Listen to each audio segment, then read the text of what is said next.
ओम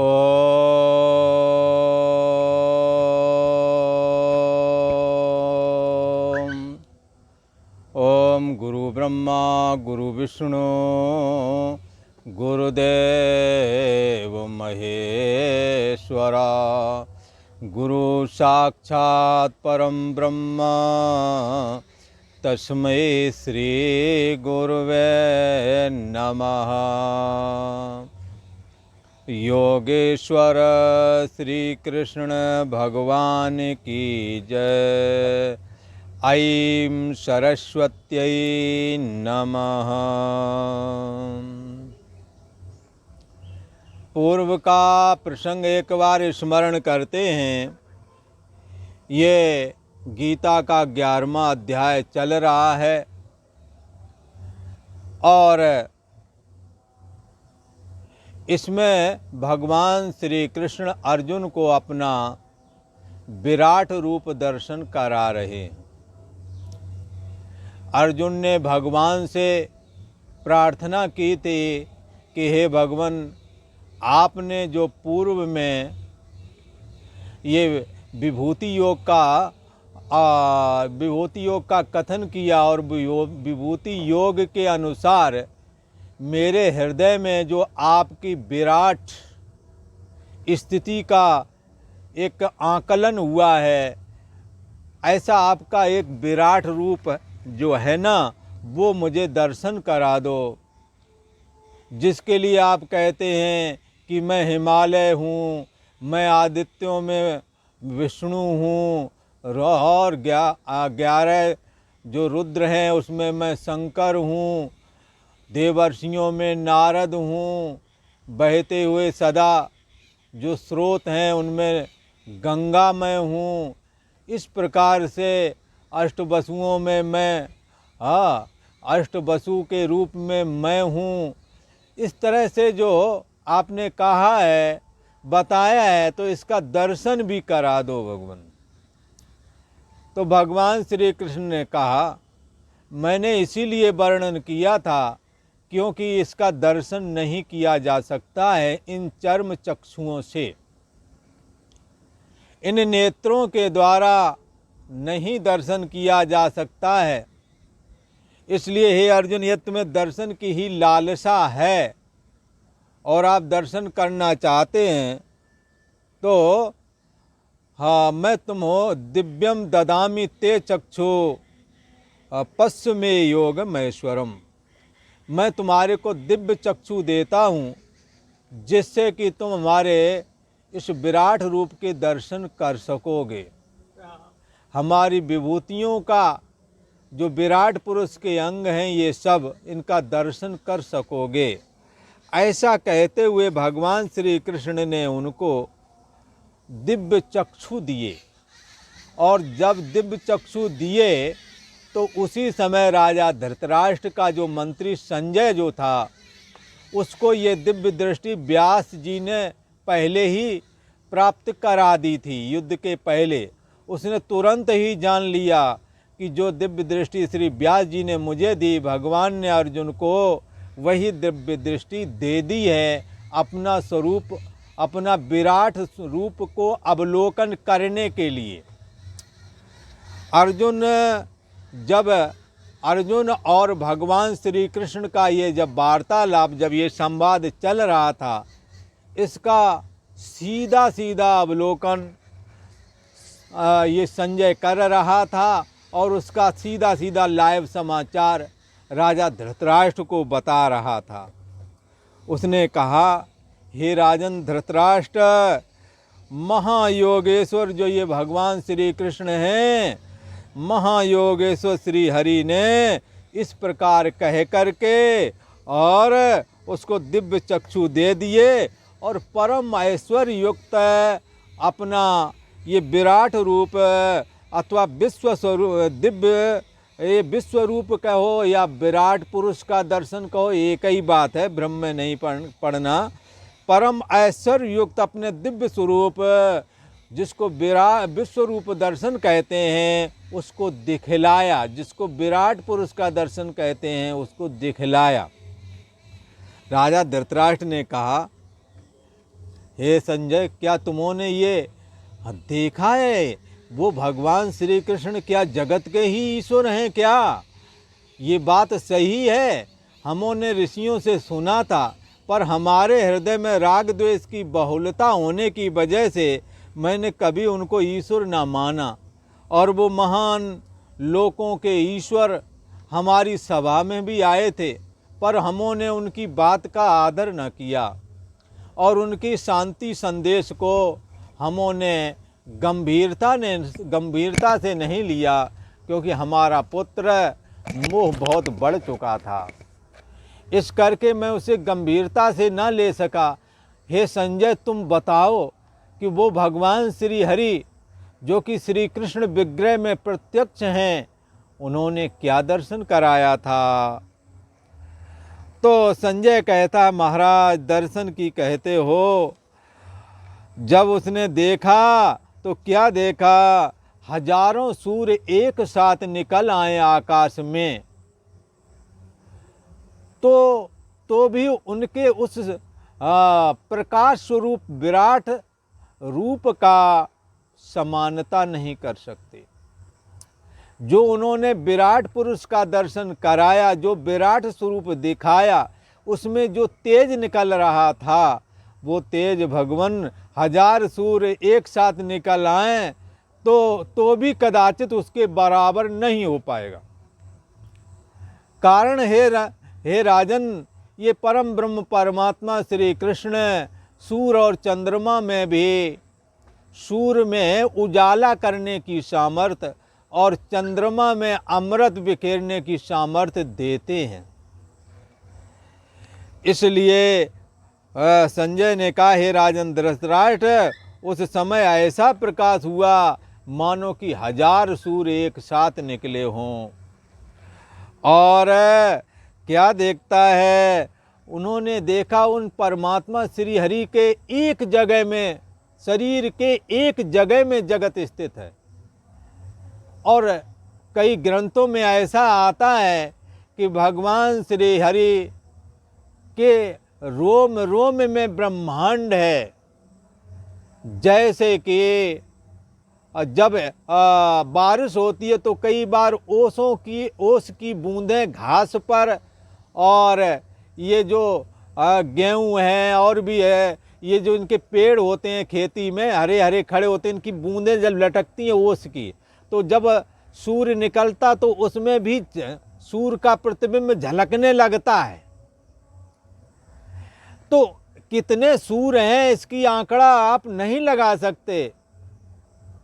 ऐसे ही इस परम ब्रह्म परमात्मा श्री कृष्ण के अंदर में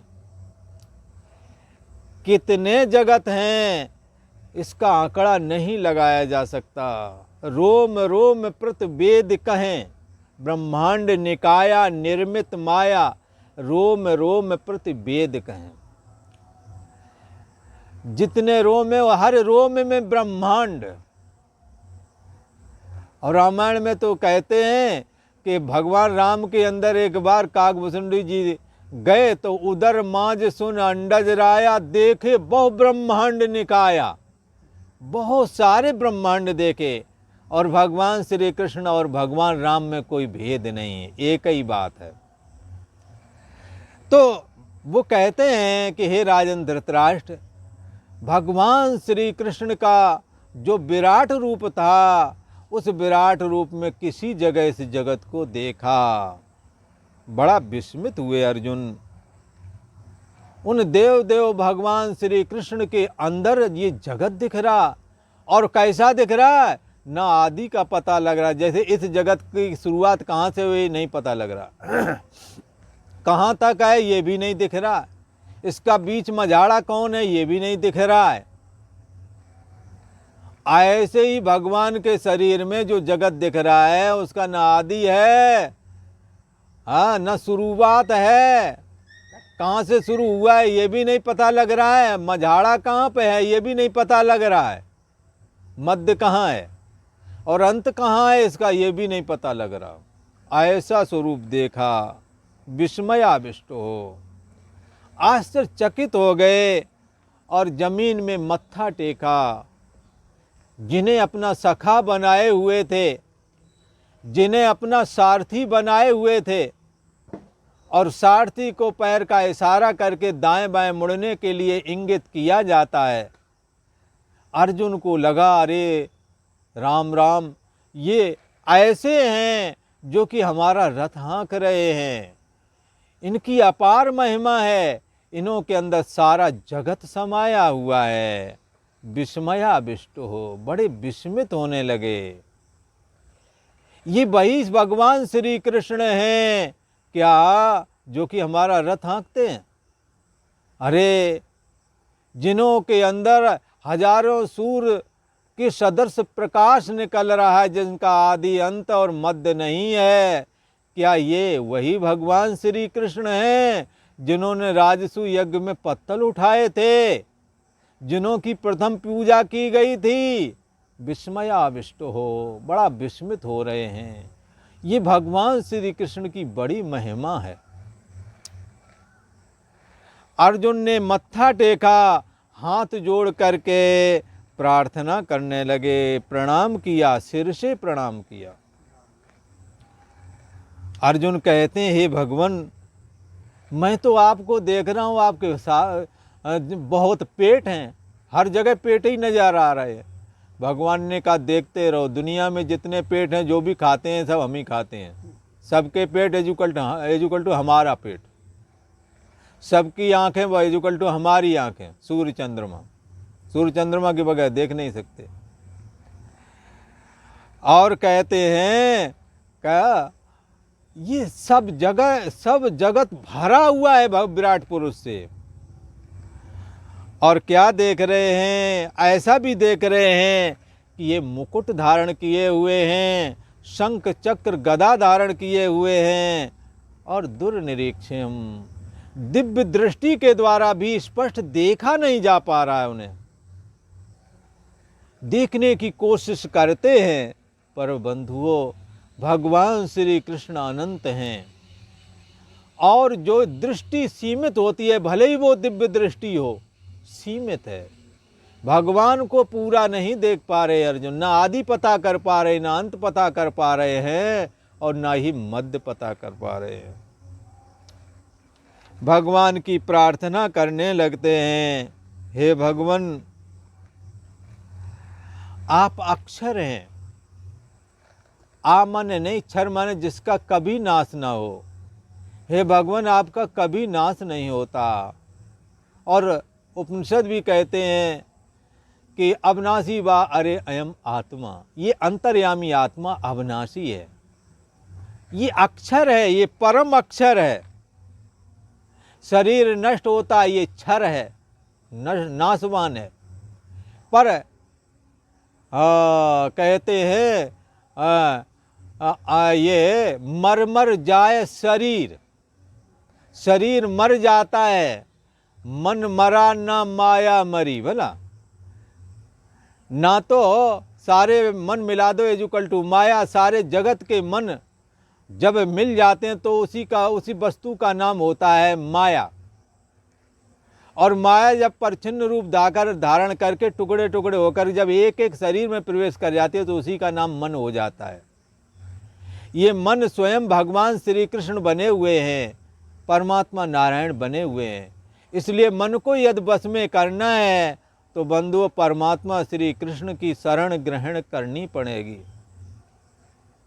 और पूर्व में भगवान श्री कृष्ण ने कहा भी है, इंद्रियाणाम मनश्चास्मि, इंद्रियों में मैं मन हूँ, और तान सर्वाणि संयम युक्त आसीत मत परहा। यदि इन समस्त इंद्रियों के साथ मन को यदि बस में करना है तो साधक को चाहिए, भक्त को चाहिए, जिज्ञासु को चाहिए, हाँ, उनको संयमित करने की कोशिश करे। पर कैसे? मत परा, मेरे शरण होकर के, मेरे आश्रित होकर के साधना में लगे, सफलता मिलेगी। वरना मेरी शरण ग्रहण किए बगैर कोई मन को बस में नहीं कर सकता। इसलिए अर्जुन ने ये बात वहाँ कही भी है, चंचलम ही मना कृष्ण प्रमाथि बलभद्रणम तस्या हम निग्रहम मन्ये वायु रेव सुदुष्करम। जैसे वायु को रोकना कठिन है, ऐसे ही मन को भी रोकना कठिन है। पर जो साधक, जो भक्त, जो जिज्ञासु भगवान की शरण ग्रहण कर लेता है, मेरे परायण हो जाता है, उसके लिए मन को बस में करना सहज हो जाता है। तो मन मरा ना माया मरी, शरीर छूट जाता, मन नहीं मरता। मन का ही दूसरा नाम जीवात्मा है। ये शरीर नष्ट होते रहते, ये नष्ट नहीं होते। इसी में सारे जीवन में किए हुए जो शुभ अशुभ कर्म हैं वो संस्कार रूप होकर के मन रूप में तब्दील होते जाते हैं। जितना ही संस्कार मन में जाते हैं उतना ही मन मजबूत हो जाता है। इसलिए शरीर छूट जाता है पर मन मजबूत हो जाता है। यही वजह है कि बचपने में पढ़ते रहे, फिर जॉब पकड़ने के लिए कोशिश करे, लगे रहे, पर पता नहीं लगा। जब वृद्धावस्था आई तो ये जो वासना थी, जो करते रहे, वही तृष्णा रूप ले लेती है। अब शरीर में सामर्थ्य नहीं है भोगने की, पर भोगने की इच्छा बढ़ जाती है। शरीर वृद्ध हो जाता है बंधुओं, पर मन ये वृद्ध नहीं होता। मन और मजबूत हो जाता है, जवान हो जाता है। इसलिए हमने क्या करना है, शास्त्र और संतों के मार्गदर्शन में अपने जीवन को डिवाइड करना चाहिए। और वासनाओं का भोग, वासनात्मक जीवन 50 वर्ष तक जीने के लिए शास्त्र कहता है। इसके बाद कहता उपराम हो जाओ, वरना बहुत भोगने से भोग की लिप्सा खत्म नहीं होती है। बुझे न काम अग्नि तुलसी कहे, विषय वासना बहु घी से। बहुत सारे विषय प्राप्त हो जाएंगे, हमारी तृप्ति हो जाएगी। ये दिमाग से निकाल दो बंधुओं, तृप्ति नहीं होती। जैसे अग्नि में घी डालें तो अग्नि बढ़ती जाती है, ऐसे ही ज्यों ज्यों बस विषय देश में जाकर के, विषयों में जाकर के विषय भोगने में हम लगे रहते त्यों त्यों वासना बढ़ती जाती है। शरीर कमजोर हो जाता है, इंद्रियां कमजोर हो जाती, मन बलवान हो जाता है। इसलिए वृद्ध पुरुष भी कुछ उपद्रव करते दिख जाएं तो आश्चर्य ना करना, क्योंकि वृद्धावस्था में जाकर के जो वासनात्मक जीवन जीते रहे सारा जीवन, उनका मन और वासनात्मक बन जाता है। इसलिए इससे बचने के लिए हमें परमात्मा श्री कृष्ण की शरण ग्रहण करना चाहिए और उनका कहा गया ये गीता, इसका श्रवण मनन और निधिध्यासन करना चाहिए, ताकि ये वासनाओं का अंत आ सके। जो गीता का अध्ययन करता है उसका मन बस में हो जाता है, उसका मन विषयों से उपरामता को प्राप्त हो जाता है। तो ये मन, ये नाश होने वाला शरीर है, पर मन नाश नहीं होता। मन तो ब्रह्म ज्ञान के द्वारा आत्म तत्व का जब अवलोकन कर लिया जाता है, जैसे कोई शीशे में पड़ा सूर्य का प्रतिबिंब जब सूर्य को जान जाता है, तब उसे लगता है कि मेरा अस्तित्व नहीं, सूर्य का ही अस्तित्व है, मैं नहीं हूँ, मेरे रूप में सूर्य ही है। ऐसे ही बंधुओं, जब ये जीवात्मा रूप मन को ब्रह्म ज्ञान के द्वारा या गीता ज्ञान के द्वारा जब ऐसा पता लगता है, समस्त बुद्धि देश का साक्षी जो अंतरात्मा है, उस अंतरात्मा का ही मैं प्रतिबिंब हूँ। मेरा उस अंतर्यामी जो भगवान श्री कृष्ण का अंतर्यामी रूप है, जिसको आत्मा बोलते हैं, उससे स्वतंत्र होकर के मेरा कोई वजूद नहीं है। जब ऐसा स्वीकार कर लेता है, उसी समय मन का अंत आ जाता है। इसलिए मन एवं मनुष्याणाम कारणम बंध मोक्षयो, मन ही बंधन और मुक्ति का कारण है। बंधाय विषयासक्तम मुक्त्यै निर्विषयम स्मृतम। बंधन में वो मन पड़ जाता है जो विषयों में आसक्त रहता है, पर जो मन विषयों में आसक्त नहीं है, निर्विषय हो चुका है, मुक्त्यै स्मृतम, वो मुक्त हो जाता है साधक। इसलिए शरीर तो नष्ट हो जाता है, पर वासनात्मक जीवन जीने वालों का मन मजबूत हो जाता है। पर जो गीता ज्ञान सुनते हैं, जो भगवान श्री कृष्ण का उपदेश सुनते हैं, उन्हों का मन वासना से रहित हो जाता है और वो मन रूप जीवात्मा अपना अभाव निश्चित करके ऐसा निश्चित करता है कि ये समस्त बुद्धि देश का साक्षी जो भगवान श्री कृष्ण का अंतर्यामी स्वरूप है, जो हमारा अंतरात्मा है, इससे अलग होकर के इस मन का वजूद नहीं, मन नहीं, हाँ वो अंतर्यामी आत्मा ही अस्तित्व है, वही सत्य है। परछिन्न व्यक्तित्वपना, सोने जागने वाली जो ये चेतना है, ये सत्य नहीं है। अपना अभाव निश्चित करके और जो इसका साक्षी आधार और अधिष्ठान चेतन आत्मा है, सोहम अस्मि, वो मैं हूँ, ऐसा जब भाव धारण करता है तब मन मर जाता है, मन खत्म हो जाता है। ये मन मुक्ति वाला बन जाता है जब विषयों से हट जाता है, जब भगवान श्री कृष्ण का चिंतन करता है, जब अंतर्यामी आत्मा से अलग होकर के अपना वजूद स्वीकार नहीं करता, उसी क्षण इसकी हृदय की गांठ कट जाती है और इसके समस्त कर्मों का भेदन हो जाता है, इसके समस्त कर्म खत्म हो जाते हैं और ये केवल निर्वाण को प्राप्त हो जाता है। अर्जुन कहते हैं, हे भगवान, देह तो नाशवान है, पर मन जो नाश नहीं होता है, वो मन भी तो प्रभु आपका प्रतिबिंब है। पर आप तो वो हैं जिसका प्रतिबिंब पड़ता है, जो जीवात्मा है उसका भी आश्रय और प्रकाशक हैं आप। तो आप सर्वाधार हैं, सर्वाधिष्ठान हैं, ऐसा कहा गया है। तुम ही विश्व के एकमात्र आश्रय हो, ऐसा कहा, और जगत के परम आश्रय हो और अनादि धर्म के रक्षक हो। अनादि धर्म कौन है? यही सनातन धर्म। ये सनातन धर्म भगवान श्री कृष्ण से पहले भी विद्यमान था। जब अवतार हुआ है, भगवान राम का अवतार हुआ, उससे पहले भी विद्यमान है। आदि पुरुष मनु महाराज जब थे तब से ही ये सनातन वैदिक धर्म चल रहा है। और इसकी यदि पुराने वर्षों में यदि गणना करें तो ब्राह्म संवत जो आता करोड़ों में है, और युधिष्ठिर संवत जो भगवान श्री कृष्ण के पीरियड से जोड़ा जाता है वो तो 5300 यानी 400 ऐसे के लगभग चल रहा है। और विक्रम संवत चल रहा है 2079। हाँ, जबकि ईसा वाला संवत चल रहा है 2022।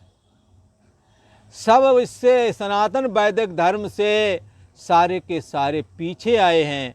अपनी दुकानदारी चमकाई, एक ग्रंथ रच लिया, संख्या बढ़ा ली, मजहब को ही धर्म कहना चालू कर लिया। सच्चे अर्थों में सनातन वैदिक धर्म ही धर्म कहने योग्य है, ऐसा समझना चाहिए। भगवान श्री कृष्ण कहते हैं कि हे अर्जुन, अर्जुन जो है ये प्रार्थना कर रहा है तो क्या कह रहा है? ये गीता का 11वां अध्याय है और 19वां श्लोक है, जिसमें अर्जुन भगवान की प्रार्थना कर रहे हैं। अर्जुन कह रहे हैं, और ये बात धृतराष्ट्र को बता रहा है उनका मंत्री संजय, कि अर्जुन इस तरह से कह रहे हैं, भगवान से प्रार्थना कर रहे हैं। क्या कर रहे हैं? अनादिमध्यांत मनंत वीर्या मनंत बाहुम ससूर नेत्रम पश्याम त्वाम दीप्तहुतासु वक्त्रम स्वतेजसा विश्वमिदं तपन्तम।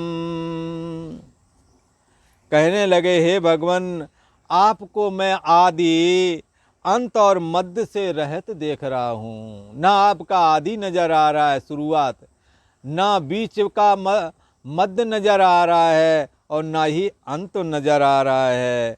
आप आदि अंत और मध्य से रहित हैं। दिव्य दृष्टि के द्वारा भी नहीं समझ में आ रहा है।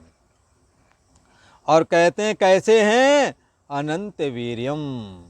वीरता कहे तो अनंत वीर्यम, वीरता का अंत नहीं। हिरण्याकश्यप, हिरण्याक्ष, रावण, कुंभकर्ण सबको मार देते हैं भगवान। भगवान में अनंत वीरता का निवास है। जिनको वीर बनना है उन्हें भगवान श्री कृष्ण की उपासना करना चाहिए। उनकी वीरता में वृद्धि होवेगी, क्योंकि भगवान श्री कृष्ण अनंत वीर हैं। और कैसे हैं? अनंत बाहुम और अनंत भुजाओं वाला भगवान मैं आपको देख रहा हूँ। और हे भगवान, आपके नेत्र जो हैं वो सूर्य और चंद्रमा हैं, ऐसा मैं देख रहा हूँ। और जो भगवान आपका मुख जो हमें दिख रहा है, इस मुख में धधकती हुई अग्नि प्रज्वलित हो रही है। मुखों में आपका मुख अग्नि से धधक रहा है। आपका मुख, कोई कहेगा मुख को जला नहीं रहा। अरे भाई, भगवान का जो शरीर है दिव्य है, अग्नि भी भगवान की बनाई हुई है। कोई कहेगा अग्नि का निवास मुंह में कैसे हो सकता? अरे हो सकता है, तुम्हारे मुंह में भी है। सर्दी आने दो, आपके मुंह से धुआं निकलेगा। अग्निदेव का निवास है सभी के मुख में। और ये जो वाणी बोलते हैं, इसका अधिपति अग्निदेव ही हैं, जो कि आपकी जिह्वा में निवास करते हैं। सब लोगों के अंदर यदि थोड़ा टेम्परेचर डाउन हो जाए तो अभी धुआं निकलने लगेगा। तो आपकी अभिव्यक्ति सर्दियों में होती है कि आपकी जिह्वा में अग्नि बैठी हुई है, पर भगवान श्री कृष्ण का साक्षात धधकती हुई अग्नि दिख रही थी। तो कोई का अग्नि क्यों नहीं जलाती भगवान के मुख को? तो आपके सर्दियों में मुंह से धुआं निकलता, आपको क्यों नहीं जलाता है वो? ये ऐसी अग्नि है। भगवान श्री कृष्ण अग्नि के भी कारण हैं और अग्नि कार्य है। कार्य कारण को नहीं जला सकता।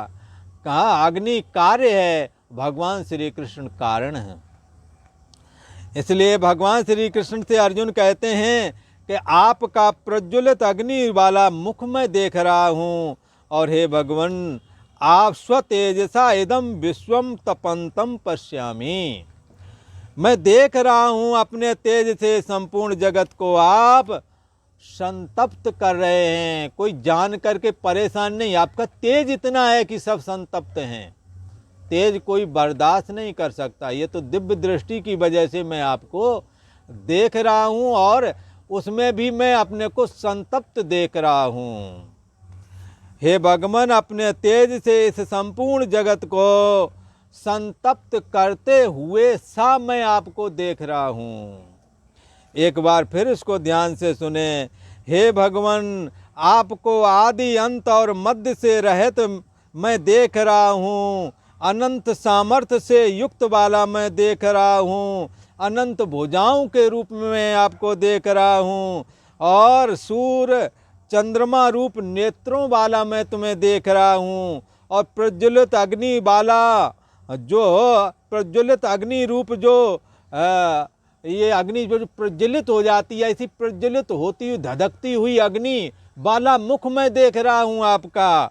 और हे भगवान, अपने तेज से इस संपूर्ण जगत को संतप्त से कर रहे हैं, ऐसा मेरे को लग रहा है। लोग आपके तेज से मानो व्यथित से हो रहे हैं। तो धृतराष्ट्र ने संजय से कहा, संजय और भी बताओ। और अर्जुन ने क्या बोला है? संजय ने कहा, हे राजन धृतराष्ट्र, शांति से सुनो, मैं बता रहा हूँ। बड़ा सुंदर दृश्य है। मैं अपने को धन धन समझता हूँ, जो भगवान श्री हरि के दर्शन मुझे प्राप्त हुए व्यास जी की कृपा से। अब ये 11वें अध्याय के 20वें श्लोक में अर्जुन भगवान श्री कृष्ण की क्या प्रार्थना करते हैं, ये बताया गया है। द्यावा पृथिव्योरिदमन्तरं हि व्याप्तं त्वयैकेन दिशश्च सर्वाः दृष्ट्वाद्भुतं रूपमुग्रं तवेदं लोकत्रयं प्रव्यथितं महात्मना। कहते महात्मन, इदम द्यावा पृथिव्यो अंतरम। हे महात्मन, यह स्वर्ग और मृत्युलोक के बीच का संपूर्ण जो आकाश है आपके द्वारा भरा हुआ है। द्यावा पृथिव्यो, स्वर्ग और पृथ्वी के बीच का संपूर्ण आकाश। च सर्वः दिशा, और समस्त दिशाएं भरी पड़ी हैं आपके शरीर से, पता ही नहीं लगता कहाँ तक है ये। समस्त दिशाओं में आपका ये शरीर, विराट पुरुष वाला शरीर फैला हुआ है। एकेन त्वया ही व्याप्तम, स्वर्ग और पृथ्वी के बीच का संपूर्ण आकाश तथा समस्त दिशाएं एक आप से ही परिपूर्ण हो रही हैं। ऐसा मैं आपको देख रहा हूं भगवान। तो इदम अद्भुतम उग्रम रूपम दृष्ट्वा लोकत्रयम प्रवर्तितम। हे भगवान, तुम्हारे इस अद्भुतम अलौकिक उग्रम भयंकर, देखने में भय लगता है, आपके इस अलौकिक और भयंकर रूपम दृष्ट्वा, रूप को देख करके हे भगवान, लोकत्रयम प्रवर्तितम, ये तीनों लोक अति व्यथा को प्राप्त हो रहे हैं। ऐसी हालत हो रखी है भगवान, आपका तेज असह्य है, हजार सूर्यों जैसा आपका तेज है। आप हजारों सूर्य और चंद्रमाओं को भी शक्ति प्रदान करने वाले, तेज प्रदान करने वाले हैं।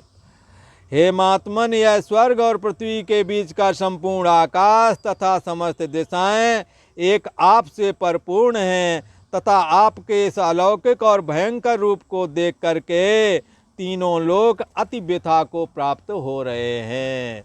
ऐसा संजय ने बताया धृतराष्ट्र को कि महाराज, अर्जुन ने जब विराट पुरुष का दर्शन किया तो क्या देखता है कि सारा लोक भगवान के शरीर से भरा हुआ है। आपके इस अलौकिक और भयंकर रूप को देखकर तीनों लोग अति व्यथा को प्राप्त हो रहे हैं। ऐसा कहा तो संजय ने ये बात राजा धृतराष्ट्र को बताई कि किस प्रकार से अर्जुन ने भगवान श्री कृष्ण के प्रकाश में, दिव्य तेजों में विश्व रूप का दर्शन किया। और आज इतना ही। ओम शांति शांति शांति।